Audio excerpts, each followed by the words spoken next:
Sending a message across the Pacific, China showing off its latest military technology, including the intercontinental ballistic missile that could reach the United States within 30 minutes. Here now is General Jack Keane, a Fox News senior strategic analyst. Sir, thank you so much for joining us. So, you know, I understand we were watching this parade very closely, and one of the things that caught everyone's eye, an intercontinental ballistic missile with a range of 15,000 kilometers. It is the longest range weapon that China would have, and it could reach the U.S. What do you think? Well, certainly, ICBM capability, and this is an advanced one, is obviously a threat. We have a huge deterrent capability over the Chinese in terms of missiles, strategic bombers, and also submarine-launched ballistic missiles. We absolutely dominate them.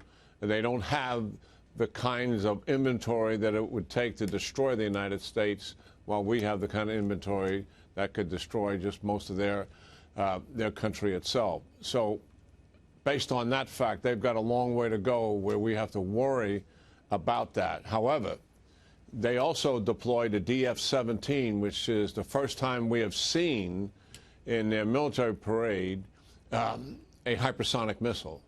And this is it flies at 5 times the speed of sound. It flies low level. It can make major trajectory changes. And based on that, there's nothing in the world that can defeat it currently.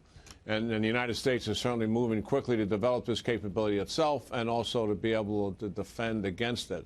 That is probably the most significant thing that we observed. Now, some of our analysts believe that while that was on parade, it may not be fully proofed yet in terms of completing its testing protocol, and there's disagreement among our analysts about that. But nonetheless, they're on the march to that capability, and they're ahead of us in that capability. Ooh, that sounds terrifying.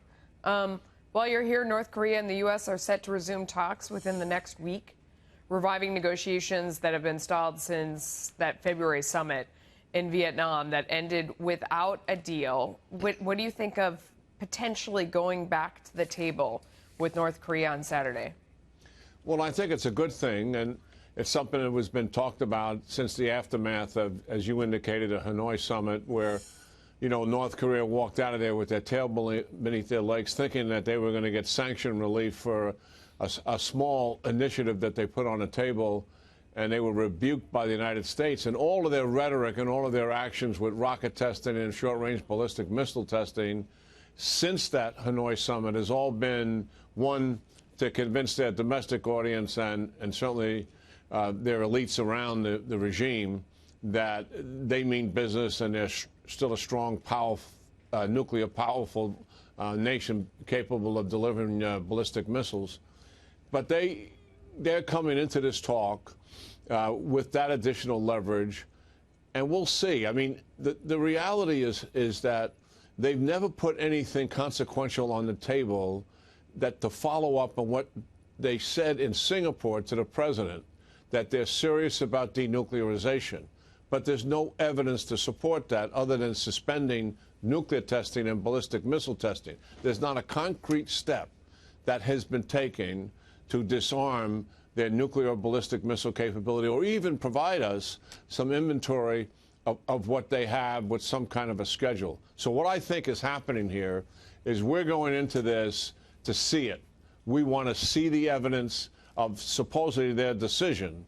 As you know, Ambassador Bolton, who just left the administration and has spoke publicly on this issue, and he believes they have not made a decision to denuclearize despite the rhetoric. And I'm sure there's others in the administration who share that view because we haven't seen the evidence. I don't think that we'll rush to a summit and bring the heads of states in until there's some tangible progress here in moving towards denuclearization and also disarming the ballistic missiles. But that's what this is about, is those talks at the lower level where we're going to try and see if they're serious.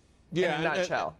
And usually in all of our diplomacy throughout the years, particularly to include the end of World War II and post-World War II diplomacy, the most successful diplomacy has always been staff-level talks, usually on a number of frequent basis before you involve the leaders to make the final adjustments to the decisions that have largely already been made. That's usually an indication of diplomatic progress.